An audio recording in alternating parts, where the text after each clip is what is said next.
We're waiting. Okay, the meeting is now being live streamed. Curtis, is it okay to start the meeting then?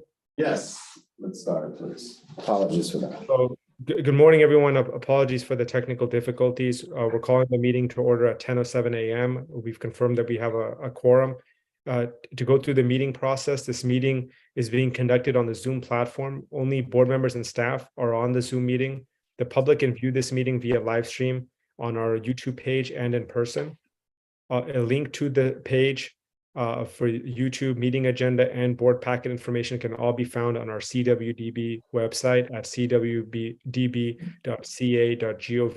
under State Board Meetings and Archives. A recording of this meeting will stay and remain on the YouTube page. Public comment is now open and will be accepted via email at boardpubliccomment@cwdb.ca.gov. And I'm also happy to recognize when those opportunities arise. All emails will be read aloud during the public comment period as noted on the agenda and will be included in the meeting minutes as part of the public record. We allow for 3 minutes for each comment, so please be concise. Board members will be on mute until I have an opportunity to recognize you. To request to speak, please use the raised hand feature or type speak into the chat function, and I'll be happy to recognize that. You can also type questions directly into the chat and we can try to get to those as well. Please note that anything typed in the Zoom chat box will be included in the meeting minutes as part of the public record. So that takes us to our action item, which is the consideration of approving June 7th, 2023 meeting summary. You can find this on page 4 in your agenda packet. Are there any comments or questions from anyone? Okay. Emily, is there public comment? Not at this time. Okay, we can entertain a motion to approve. So moved, Mr. Chair. Motion, Seconded. Jamil, second by Bob. All those in favor, please say aye. Aye. Aye. Are there any abstentions or nays? Okay, motion carries unanimously. I'll now turn it over to Curtis, our new acting executive director. I'm sure you guys got the notice of Tim's departure, but Curtis can speak to all of that and welcoming Curtis. Thank you, Curtis. All right, thank you, Mr. Chair. For that, I'll jump right into the budget update. So enacted January 1 per Department of Finance, CWDB received $130 million, $130.4 million for local assistance grants in the 23-24 budget. Of that, $115 million is general fund, and $15 million comes from the greenhouse gas reduction funds. There are funds in there for continuing the Breaking Barriers to Employment program. There's $5 million and $5 million for a new program that we're working with our with stakeholders on called HEAL, Healing Economies and Adapting to Last. That was added in the budget at the last minute. We'll have more details on that as that program develops. But there was $45 million in high road training programs that is targeted to health and human services programs. In addition to the budget process, there was a budget trailer bill, SB 150, that also included $50 million to fund high road construction careers programs.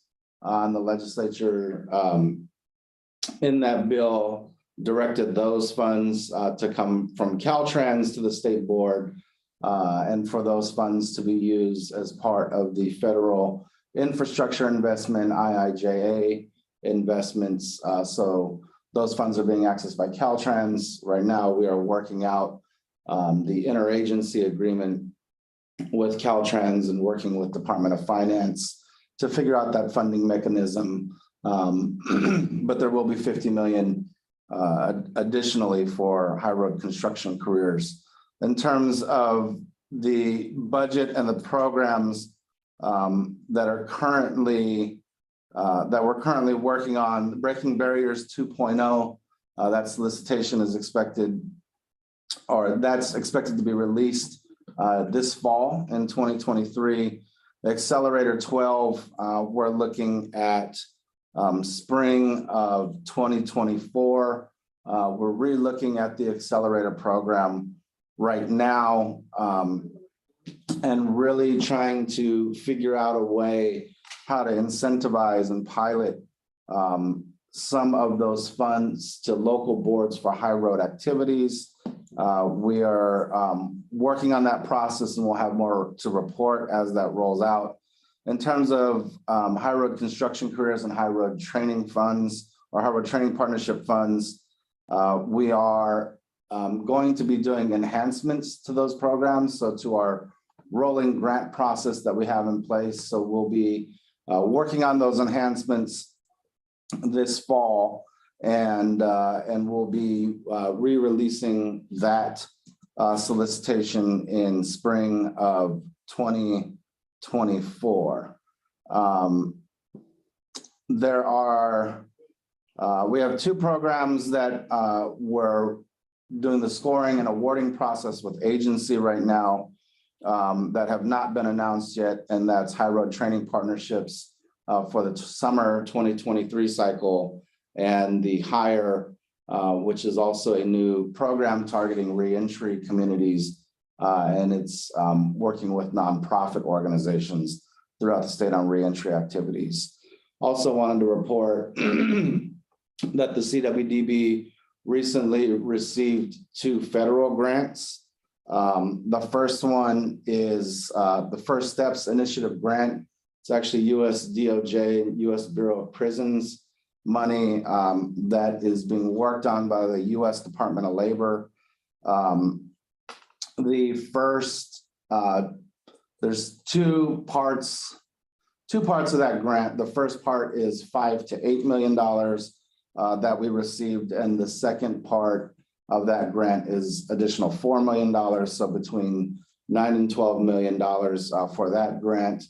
That is for the CWDB to start doing re-entry work that we've done with CDCR and workforce boards throughout the states and nonprofit organizations throughout the states.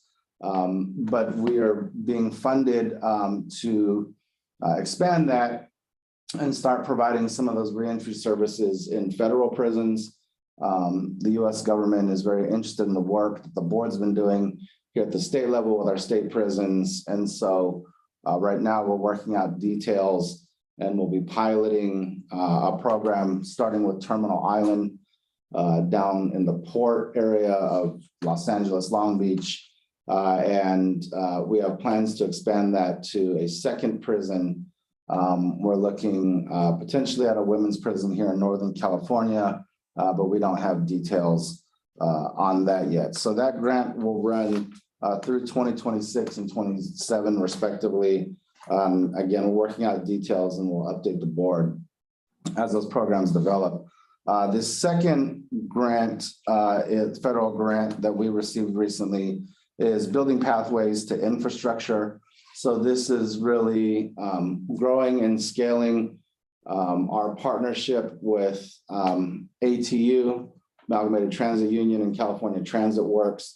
And so that grant is for $5 million. There's been a lot of growth and scaling from the first. They were part of the first, I guess, 8 HRTPs that we'd funded, and have been working with transit agencies throughout the state to grow that. And this additional $5 million will help continue that growth. So with that, those are our program dollars that we received this year, federal and state. And that's what I have for the budget update. Happy to answer any questions from the executive committee on any of those items. Yeah, hi, Curtis, Diane here.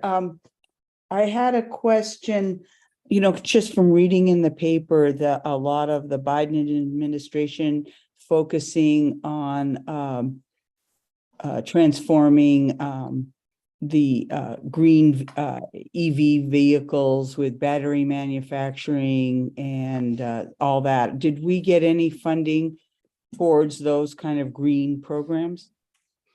Not in this budget cycle. I know that those are discussions that are continuing to happen within the administration. I'm sure the legislature is having those discussions also.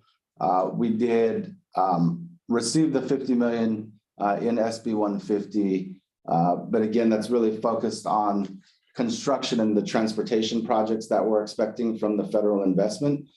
That's a great start, right? Our hope is to really be able to perform on that and help make sure that California has the workforce for these projects, and really to help California be more competitive for drawing down more funds because we can show that we have the workforce that's ready. I think outside of the construction sector, there continue to be discussions. Actually, part of SB 150 is for several agencies within the state government, within the administration, to get together and talk about some of those labor standards and workforce and training that's going to be necessary for the federal infrastructure package. Is a large part of that is transportation, but there are other sectors, and there are other sectors that are non-construction, and so I know that some of those discussions will be ongoing, and I think we're all be looking forward to some of the recommendations that come out of that process. Okay, and just one other, you said that the summer 2023 are still pending for the HRTP and higher grants.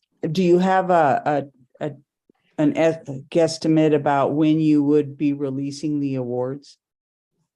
Do we have an estimate of higher, hopefully sooner than 30 days. It's up with the labor agency right now. The summer 2023 HRTP recommendations, we have an internal process to finish, and then we have to set up meetings with the labor agency to discuss before we send up the request to approve. So that one could take a little longer than 30 days. But by the end of the year? Yes. Yes. Okay, the calendar year. Okay. Just because, I have some constituents who are, really worried about those. Since they had said in the grant application 3 to 5 weeks from August, they were concerned. But I understand all the changes in the board and so forth, that it's been delayed. Yeah. Thanks, Dan. Yeah, we'll definitely before the end of the year. Yes. Thank you, Curtis. Thank you, Dan. We'll now turn to Ashley regarding our legislative update. Thank you. Good morning, Mr. Chair and the Executive Committee. My name is Ashley Inglesey, and I am the Policy and Legislative Branch Manager here at CWDB. And I will be providing you a series of updates. I think I'm on quite a bit for the next little bit of time. So first, for legislation, we tracked a total of 56 bills this session. 9 of those bills are now 2-year bills, so we'll see them revisited most likely in January. We had 4 of the bills be enrolled, and as of October 7th, we have 2 bills that are signed. So this will conclude our session. All of our bills have been acted upon. The 2 bills that have been signed are AB 3 by Assembly Member Zber. And like I said, this bill was signed by the governor on October 7th. AB 3 requires the State Energy Resources Conservation and Development Commission, in consultation with the State Lands Commission and other specified state entities, and the California Coastal Commission, to develop a second phase plan and strategy for seaport readiness that builds upon recommendations and alternatives in the strategic plan for offshore wind energy developments. We are a very, very small portion of this bill. The bill requires the commission to conduct a study in consultation with us on the feasibility of achieving 50% and 65% in-state assembly and manufacturing of offshore wind energy projects. And then we have to submit that report. Well, the commission will submit that report of the study's findings to the governor and legislature on or before December 30th, 2027. So we are only a consultative role in this bill. The second bill that was signed, and our final bill that was signed, is AB 1373 by E. Garcia. And this bill was also signed on October 7th. And it amends a section of the Public Resources Code to allow the California Energy Commission to allocate monies for workforce development grants in consultation with the CWDB pursuant to the Voluntary Offshore Wind and Coastal Resources Protection Program. This program, administered by the California Energy Commission, awards monies to public and private entities, including but not limited to state agencies, tribal entities, local governmental agencies, research institutions, and nonprofit entities. And this is through various mechanisms, but is not limited to grants. And that's it. That we only had 2 bills that we were involved in that required or that were signed this year. Are there any questions on the legislative update? Okay. Am I okay to go to my next item? Yes, state plan update, please. Thank you, Ashley. Sure. All right. 1 second. All right, so to kick the state plan development off, the CWDB policy unit organized and facilitated a series of over 20 individual meetings. These meetings included going over timelines, reviewing criteria, reviewing the current plan, scheduling checkpoints throughout the draft development phase, and then setting any goals that were needed. We met with all of our title partners, which included EDD WSB, EDD Performance and Reporting, and Labor Market Information Department. We also met with the Department of Rehabilitation and the Department of Education. On top of those meetings, we met with our core partners, Department of Social Services, CalFresh, ENT, and CalWorks, Department of Aging, Department of Child Support Services, Perkins, and DOR Competitive Integrative Employment. And then we also held meetings with some of our stakeholder partners. So currently, we are finishing the development of the state plan. And in November, the draft of the plan will go to our executive team and then to labor agency for review. We will collect all of our title partners' sections and post the entire plan for public comment no later than January 5th on our website. And then the plan has 30 days of public comment, in which case we will take down the plan, wrap in any of the public comments that we receive, and send any of the public comments to our title partners regarding their sections if needed. In February, we will finalize the plan. We will present the plan to the board, and then we upload the plan to the Department of Labor in March of 2024. At this time, the Department of Labor will review the state plan. They will provide us feedback, and we will address any items that they may have for us to update. And then we will have the final draft or the final plan submitted back to the Department of Labor for approval by the end of June. So some of these dates are projected. We actually don't have a for sure date yet. We are operating under March 8th being the likely date that it is due, because that's when it's been due in the past. Yes. Any questions about where we're at with the state plan?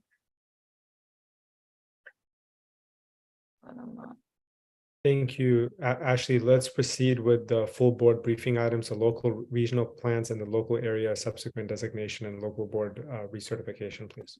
Sure. Thank you. All right.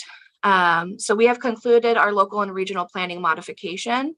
As outlined under WIOA, regional plans have to work on a roadmap for the alignment of resources and investments to meet specific outcomes within their regional planning unit, as well as local plans which provide an action plan for operationalizing the regional plan roadmap.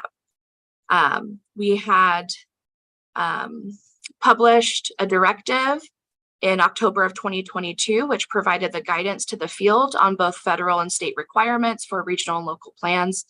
The intent of this guidance was to assist in developing a seamless blueprint for the operationalization and implementation of all required plan content. We received 3 public comments during the draft directive, and these public comments were addressed in the final directive, which was published October 27th of 2022.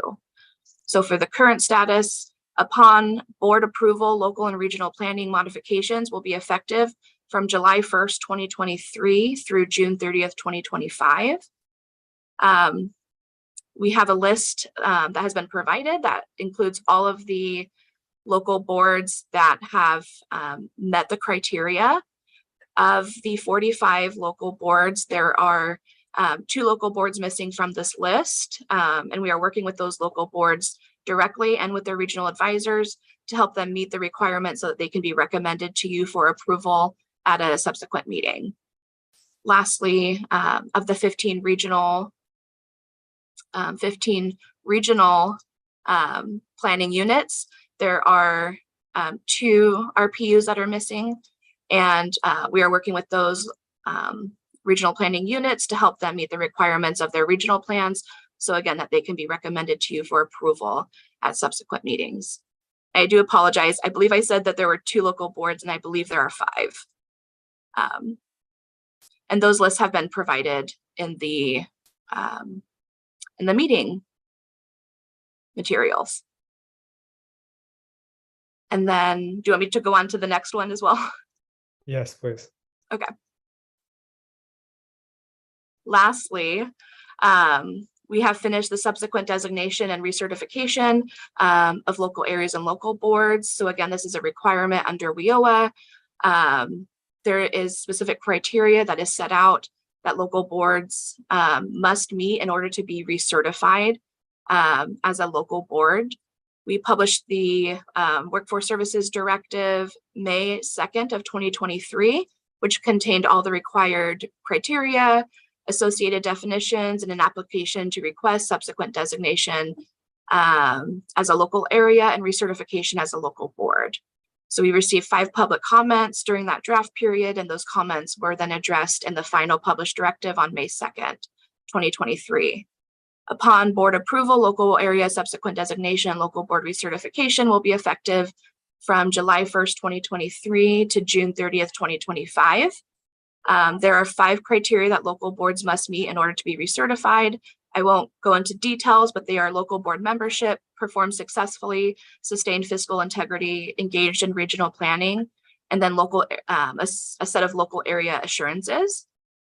So the following boards, also located in your packet, have been evaluated and met the requirements as identified and are now put in front of the board for final approval. There are 5 local boards missing from this list, and we are working with those local boards and their regional advisors directly to help them meet the requirements so that they can be recommended to you for approval at a subsequent meeting. And that is my update. Thank you so much, Ashley, for that fantastic update. Is there any comments or questions from anyone on the executive board regarding Ashley's updates? Okay. Thank you. Thank you. Great job. Before we get into the other business portion, I just want to put it out to our members if there's any updates that the members in general want to provide before we go further. And Emily, has there been any public input submitted on this side on this update section? No additional public comment at this time. Okay. So if there's no member updates, then Mr. Chair, just want to step in and let the executive committee know, and we'll also make an announcement at the full board meeting that our chair, Angelo Farouk, has also been elected the chair of the National Association of State Workforce Board Chairs.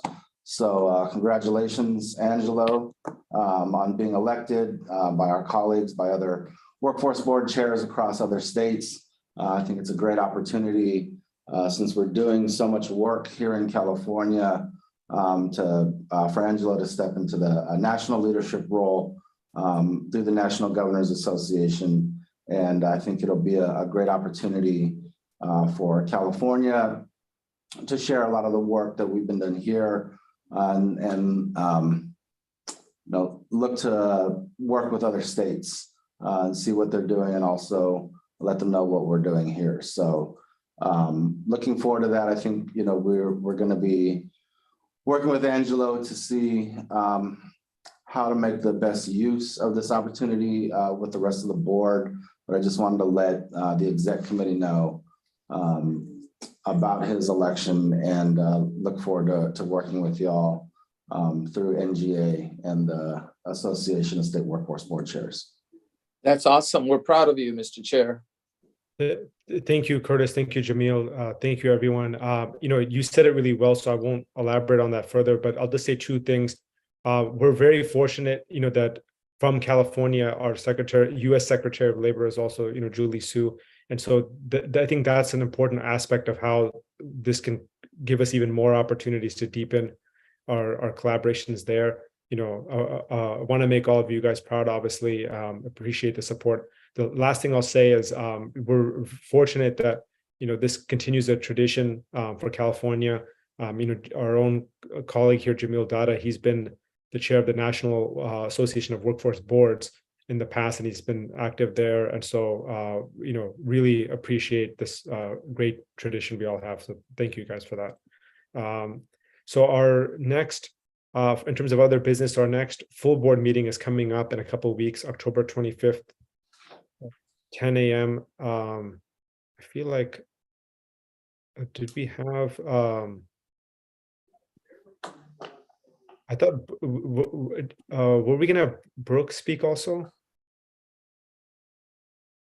Yes, Mr. Chair, our new attorney, one introduced, and two, she has an update. Brooke Barnum Roberts is an attorney who started here with the CWDB, and we do have an update with some changes that were made, some legislative changes that were made to how we conduct our public meetings.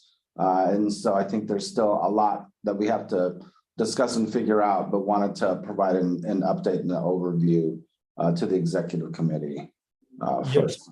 Yeah. So I'll just frame this real quickly then. So our next meeting is October 25th at 10 a.m. The rest of the dates on our website. As Curtis mentioned, there's some changes coming. So I want to welcome Brooke Roberts to highlight those changes, and it'll be more elaborated in the next meeting. So Brooke, please take it away. Good morning to the executive chair and the members of the executive committee. I appreciate the introduction, Curtis, and the warm welcome, Mr. Farouk. I am the new attorney. My name is Brooke, which has already been mentioned, and I'd like to share an update with you. So I'm going to go ahead and just share my screen here.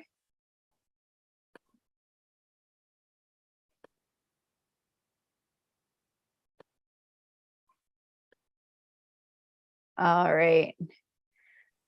So there have been some changes to open meeting rules, specifically the Bagley-Keene Act, which applies to this board and the executive committee of the board. SB 544 was signed by the governor just this last month, and it will be effective at the beginning of January. So the last meeting of the year, there will kind of be no changes to that. But in 2024, we need to think about some changes. So here's an overview of this bill. It changes the Bagley-Keene Open Meeting Act by allowing state board meetings to be held by teleconference but only under certain conditions. So first, if a majority of the members are attending at the same teleconference location, this would be a notice location that's open to the public. Then the locations of other remote attendee members, so folks that are calling in, don't have to be noticed, nor do those locations need to be open to the public. But that key word there is that a majority of the members would need to be in the same location. So assuming, the location that we currently have in Sacramento is our main teleconference location, then we would need at least a majority of the members to be present in order for other members to attend remotely. Because our board is so large, another consideration would be that if a majority of the members will not be at the same notice location open to the public, so Sacramento in this example, then other locations where members are attending from need to be noticed and open to the public. So we have a couple of ideas in mind here, but I just have a caveat in this last paragraph. If there are members that have communicated to CWDB a need to attend remotely related to a disability, those members would be counted as physically present at the teleconference location for purposes of establishing a majority. What is the practical effect of all this? Well, in discussing at the executive team meeting at CWDB, we thought it might be tough to have a majority of CWDB board members attending meetings in Sacramento in person, right? So given that there are currently 40 board members, I believe some open seats, that would be around 21 for the full board meetings.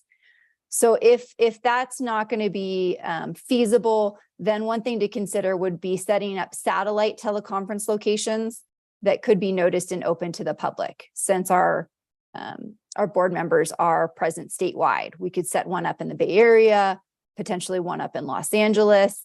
And then as long as at least one member was at one of those teleconference locations, then they wouldn't have to come to Sacramento necessarily if that's too difficult. So this is just some food for thoughts, and we can present and talk about it more at the full board meeting. And on my last slide here, I've highlighted a few other changes that are coming out of this legislation. One, if we're going to have meetings with camera technology, like a Zoom meeting like this, for instance, if we're going to continue doing that, then board members must have their cameras on unless there's some sort of technological difficulty. That would have to be announced. Two, if remote board member attendees have other people in the room that are over the age of 18, they would need to announce that during the meeting and the nature of the relationship with those people that are over the 18 in the room with them. There's a requirement that votes will be taken by roll call. There is a requirement that the public be able to participate in meetings remotely, a whole set of specific requirements that I'm currently working on with the communications team at CWDB. And then finally, there's a requirement that the meeting has to be ended or adjourned if the above requirements aren't met. So the whole point of this legislation, I think, is just to make sure that the public has access to the discussion and decisions of this board. So that's some food for thought, and I can answer questions if anyone has questions. Otherwise, that concludes my presentation. Thank you, Brooke. We appreciate that, and we'll definitely take all that into consideration as we prepare, and we appreciate your leadership on all of that. If there's I don't see any comments or questions regarding this. Bob, were you going to say something?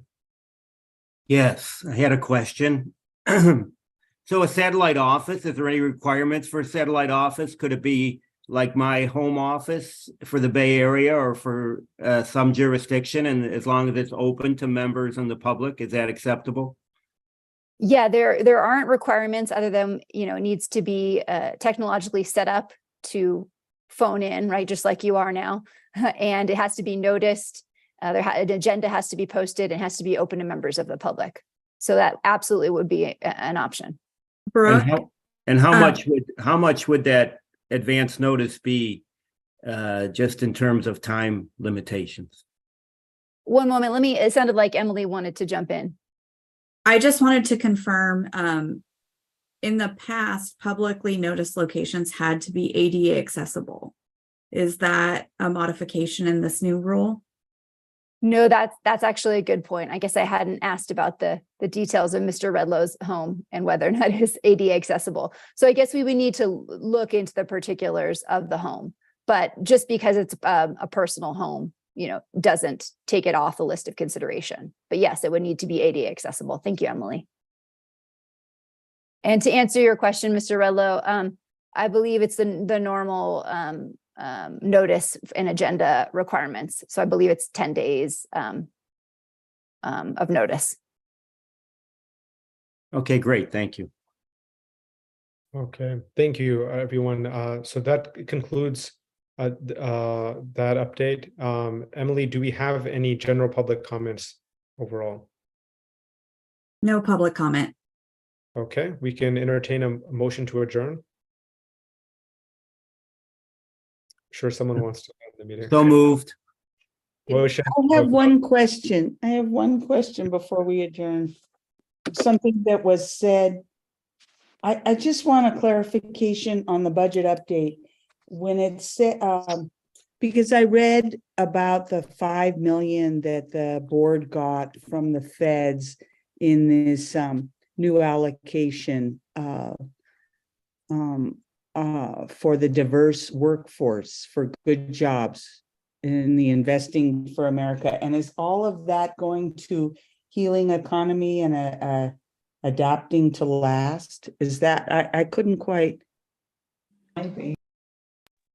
Are you, You know what I'm talking about? is that the ATU grant that you're speaking? No, The California Transit Works? no.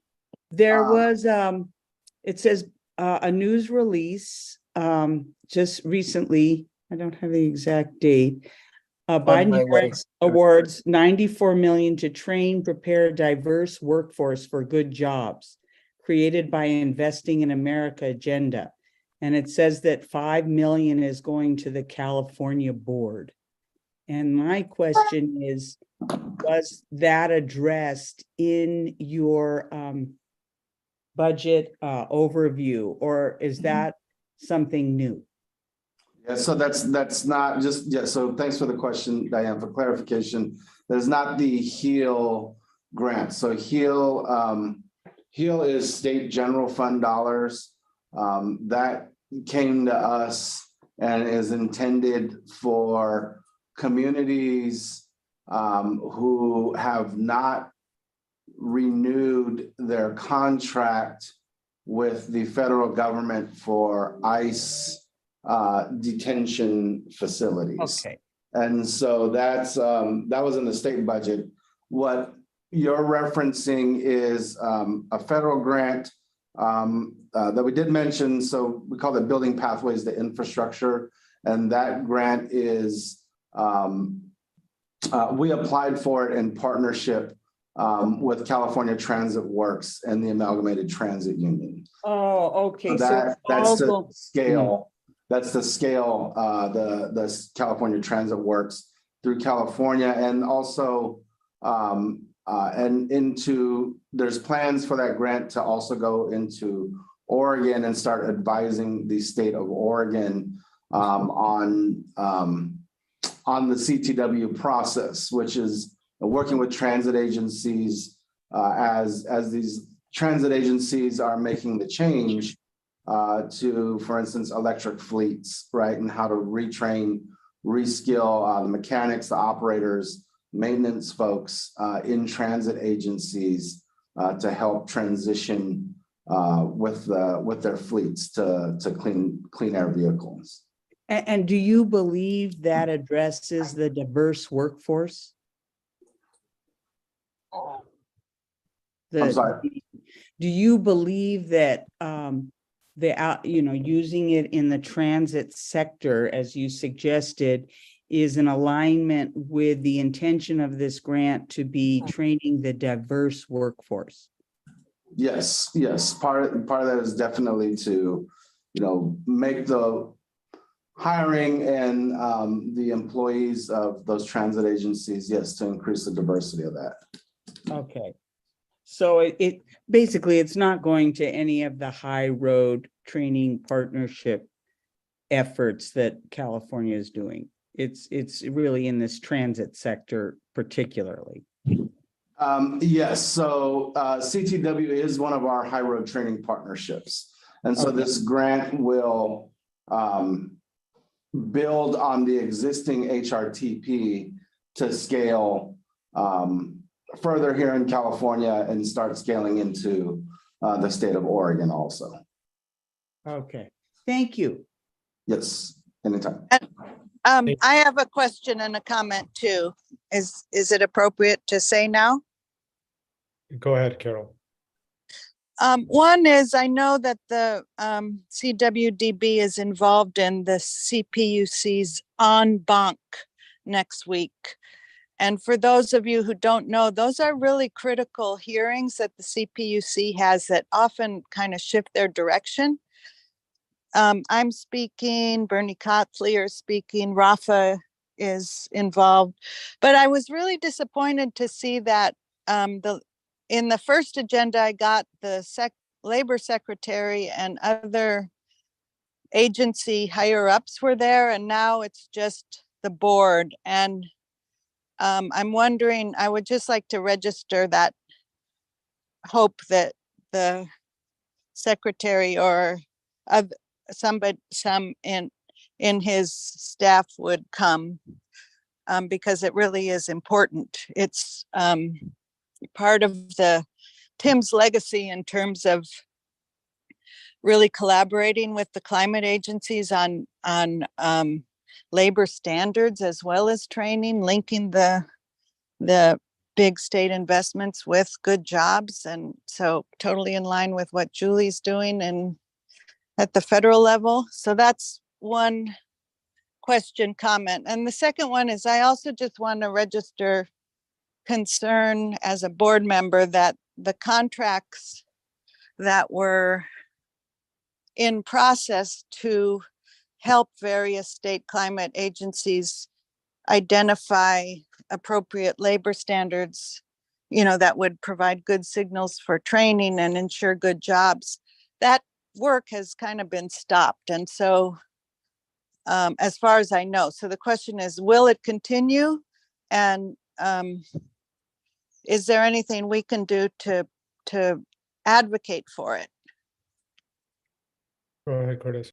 Yeah, thanks for your questions, Carol. We, on the first one on the CPUC en banc, we are looking forward to that. In fact, we'll make sure that we send that information to the executive committee and to the full board for that hearing. We've been working with the CPUC on this. And I can assure you that we've been working with labor agency also. I know that there was some conflicts in scheduling. And so unfortunately, the secretary won't be able to speak, but we've been working with the agency to make sure that the agenda does reflect the work and the priorities of equity and good jobs and climate resiliency. That framework is part of the agenda and part of the hearing. There's a lot of good speakers that are lined up. So really encourage the members of the committee, if you have the opportunity to watch the hearing and listen to the discussion. I think we're really looking forward to that. And and again, Carol, we have definitely been working with labor agency on that hearing. I think for the second question, we are continuing also to work with labor agency on the providing that consultation to other state agencies. I mean, for instance, the CPUC hearing is a great example of that. I think, we're really looking at how to make sure we're doing that strategically with labor agencies. So we put a bit of a pause on where we were and are really looking at how we do that. And especially because there's also, as I mentioned with this process with SB 150, and actually the SB 150 requires the working group that is looking at making sure there's good jobs and equity in these broader investments. That will actually the legislation actually requires that to be presented to our full board. And so we're likely going to do that at the beginning of 2024. And so I think that's also another good opportunity for our board members who have the expertise and the experience in the field to be able to weigh in on that before that is formally submitted to the legislature. So we're looking forward to doing that next spring. But I mean, to answer your second question directly, Carol, we're working with the agency to make sure that we're being intentional and strategic as we build those tools to help advise our partner agencies and state government. And certainly, hear your comments and we'll be sure to follow up on that. Okay, thank you. Thank you, Carol. Thank you, Curtis. So we have a motion to adjourn by Jamil. Do we have a second? Second. Second, Nancy. All those in favor? Aye. Aye. Any abstentions or nays? Okay, the meeting is adjourned at 10:53 a.m. You guys get more than an hour back of time. So Thank you. Thank you. At the full meeting coming up. Thank you, Mr. Chair. Thank you, Thank you. members.